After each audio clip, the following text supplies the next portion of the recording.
Grande abraço. Aqui na Europa, repercutindo bastante essa Rússia e Ucrânia. E a Rússia afirmou que está retirando algumas tropas da região, alegando que alguns exercícios militares por lá acabaram.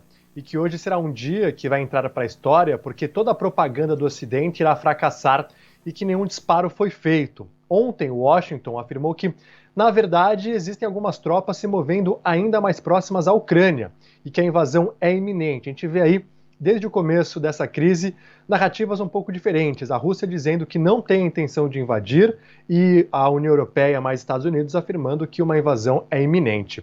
A União Europeia sempre questionou, junto com os Estados Unidos, invadir, por que então mobilizar mais de 100 mil soldados para a fronteira com a Ucrânia? Moscou afirmou que tem o direito de mobilizar suas tropas dentro de seu território e que também poderia ter uma resposta a alguma possível hostilidade do Ocidente.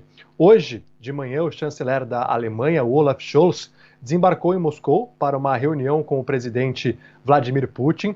Essa reunião acontece no dia seguinte a Scholz se encontrar com o presidente ucraniano, o Volodymyr. Consequência, sanções econômicas pesadas. A Alemanha é vista como uma adversária mais moderada e que sempre adotou um tom mais ameno em comparação a Reino Unido e Estados Unidos. Berlim se recusou a enviar armas à Ucrânia, por exemplo. Chegou a enviar 5 mil capacetes, né? Uma atitude até que gerou piadas em Kiev, mas a verdade é que a Alemanha depende muito do gás russo, tem um gasoduto que teve a obra finalizada, o Nord Stream 2, que está pronto para ser utilizado, mas essa crise toda impede que essa operação comece. Os Estados Unidos criticam essa afirmando que a Europa não pode ser tão dependente do gás russo. Ontem, o presidente americano, Joe Biden, e o primeiro-ministro do Reino Unido, o Boris Johnson, se falaram e disseram que há espaço ainda para que a diplomacia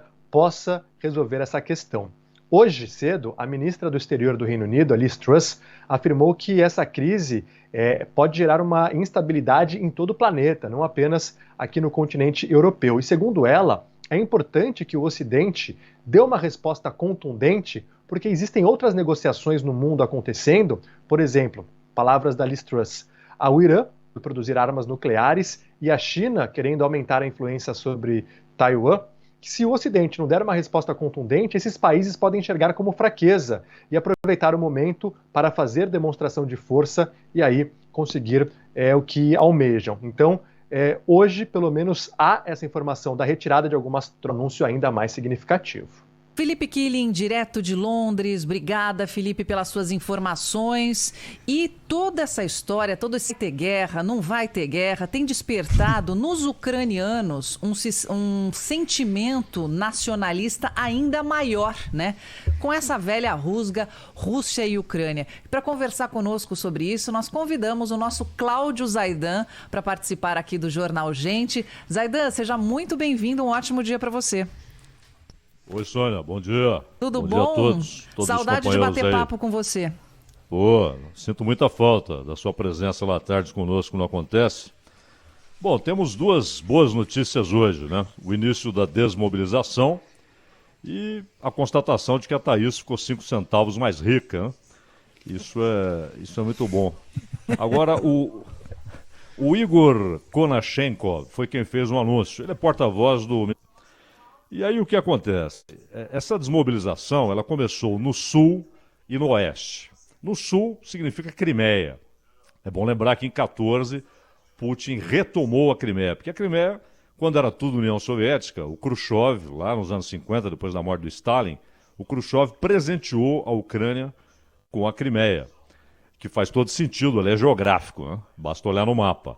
Mas o Putin retomou em 14 e lá hoje há uma presença militar gigantesca da Rússia, em Sebastopol.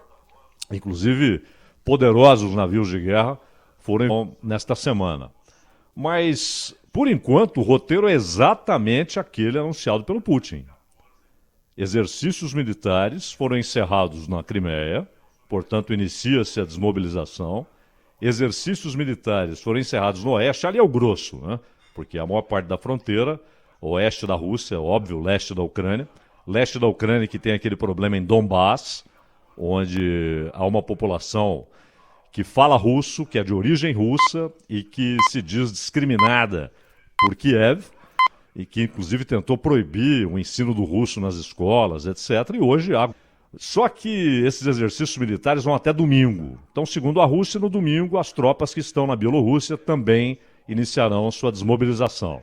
Uma invasão pela Bielorrússia é pouco crível, porque os tanques e blindados e a infantaria eles teriam de enfrentar simplesmente centenas de milhares de quilômetros quadrados de pântano, região alagada, difícil você passar por ali, blindados pesados e com infantaria, com soldados a pé.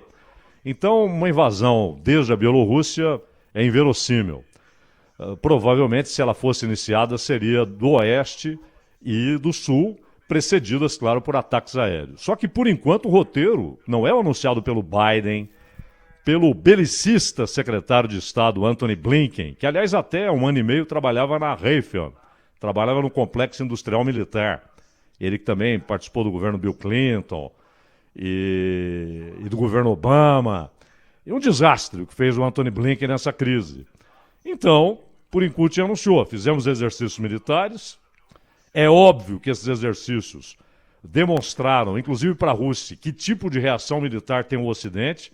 Então, hoje o Putin tem mapeada toda a reação militar da OTAN, caso ele invada em algum momento a Ucrânia. E vale dizer que a crise não está solucionada, porque não houve a promessa de que a OTAN, em algum momento, aceitará a Ucrânia como membro. A Ucrânia tem na sua Constituição, que aliás é esquisito, que ela continuará pleiteando sua entrada na OTAN. Isso está na Constituição da Ucrânia, a Constituição mais recente. É um troço esquisitíssimo, um artigo estranho, porque ele impõe que os governos ucranianos busquem a adesão à OTAN. E, por outro lado, o Putin conseguiu também um efeito imediato para ele muito importante, o petróleo batendo em $100 o barril. Isso para a economia russa é música, né? Ela precisava desesperadamente do aumento do preço do barril do petróleo e esse efeito imediato o Putin conseguiu. Zaidan, mas o que a gente agora falando do lado do Biden, né, na questão de despertar o nacionalismo dos ucranianos, quer dizer, o Biden ele teve uma campanha aí política financiada, né, pela indústria armamentista e nesse discurso fica claro que precisamos agradar esse público que o financiou. E ontem me chamou a atenção nas reportagens das agências internacionais uma senhorinha muito velhinha com uma arma na mão falando assim, olha, a gente não quer guerra, mas se os russos vierem, a gente vai matar bastante russo. Então, quer dizer, isso é assustador, né? E acontece ainda num território, conversei até nos bastidores com o Cláudio Humberto sobre isso, que não é do Biden, né? Isso acontece pela Europa, está bem longe. O Biden já é com folga o pior presidente da história dos Estados Unidos. E sim, o complexo industrial militar, essa expressão foi cunhada por um general de verdade, um herói de guerra, Eisenhower, que emergiu da Segunda Guerra como herói de guerra, o grande comandante dos aliados na vitória contra o nazifascismo. E depois tornou-se presidente dos Estados Unidos, eleito e reeleito. Né? Ele termina o mandato quando John Kennedy toma posse. E o Eisenhower foi quem cunhou essa expressão, complexo industrial militar. Na época era uma coisa ainda incipiente. Né? Imagine hoje que tipo de esse complexo consegue com o mundo político nos Estados Unidos. A influência é gigantesca. Aliás, foi a participação da Boeing nesse complexo industrial militar que a salvou de falência. Não é? A Boeing faz negócios bilionários todos os anos fornecendo equipamentos e aviões para países aliados dos Estados Unidos, equipamentos bélicos, aviões de guerra. E com relação a essa história da Ucrânia, a Rússia chegaria a Kiev em 48 horas. Né? Claro que haveria reação. Obviamente, hoje a Ucrânia está muito mais bem armada, ela recebeu equipamentos moderníssimos dos Estados Unidos e do Reino Unido, blindados, mísseis antiaéreos, não há dúvida que ela está mais preparada. Mas as tropas russas chegariam a Kiev em 48 horas. Isso é indiscutível. Não há como deter uma máquina de guerra como aquela. Não há comparação entre as forças ucranianas e as russas. Agora, a resistência existe, o nacionalismo existe. A Ucrânia sofreu demais com a União Soviética. o Stalin provocou um extermínio de fuzilamentos e de fome na Ucrânia. Depois eles sofreram com os nazistas, né? Foram massacrados pela presença nazista em suas terras. Imaginavam até, quando os nazistas foram libertados do jugo soviético, mas passaram a ficar sob um jugo muito mais pesado e covarde, canalha, que era o jugo nazista. E, ao mesmo tempo, há um berço comum, né? Kiev já foi a capital dos Rus. Quando você tem o início da civilização russa, é exatamente em Kiev. Então, essa relação ela é de amor e ódio. Eles têm uma ligação histórica extraordinária, mas um passado recente que provocou hostilidades, ressentimentos, principalmente dos ucranianos, que sofreram demais nas mãos da União Soviética. Mas o Putin, vale notar, em nenhum momento o Putin disse que iria invadir a Ucrânia. Exercícios militares, né? E, por enquanto, o que ele anunciou foi o que aconteceu. Exercícios militares no sul, no oeste, no norte, no sul e no oeste. Inicia-se a desmobilização, no norte vai até domingo. Zaidan, essa expressão a que você se referiu, complexo industrial militar ou militar industrial, né, dos Estados Unidos, foi utilizado também neste fim de semana por uma jovem expressão aí da uma nova geração, né, de políticos que surgiu aí no âmbito do Partido Democrata, que é uma ex-veterana de guerra do Iraque, da guerra do Iraque, Tulsi Gabbard. Ela foi, inclusive, candidata ou pré-candidata a presidente dos Estados Unidos. Ela disputou as primárias norte-americanas durante aquela fase inicial, etc. E ela deu uma entrevista exatamente falando sobre isso, né? Falando que esse complexo militar industrial, ou a indústria bélica norte-americana, financiou fortemente a campanha de Joe Biden e ela declarou textualmente o seguinte: eles claramente controlam a administração Biden.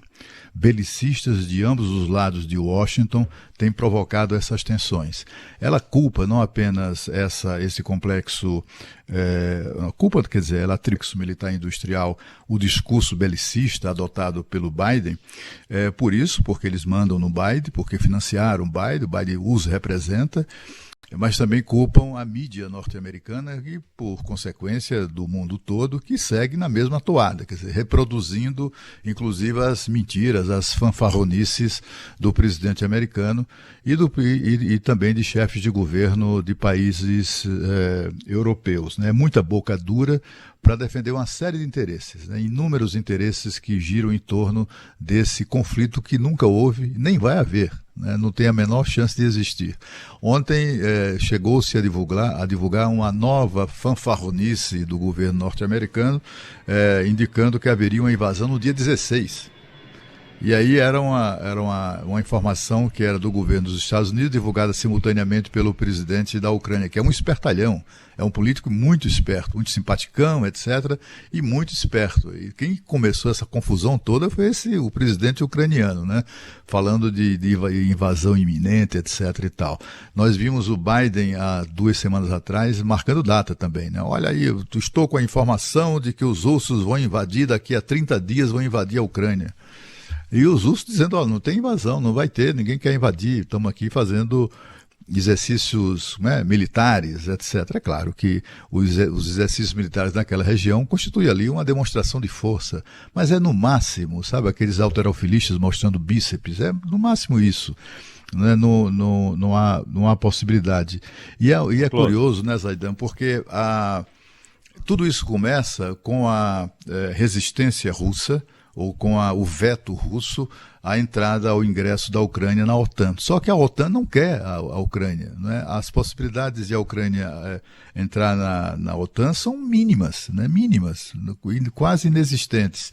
Qual é a dificuldade que esses caras teriam de sentar e dizer, ok, olha aí, vamos criar aqui uma moratória, um prazo em que, enfim, a OTAN não vai receber países do leste europeu, né?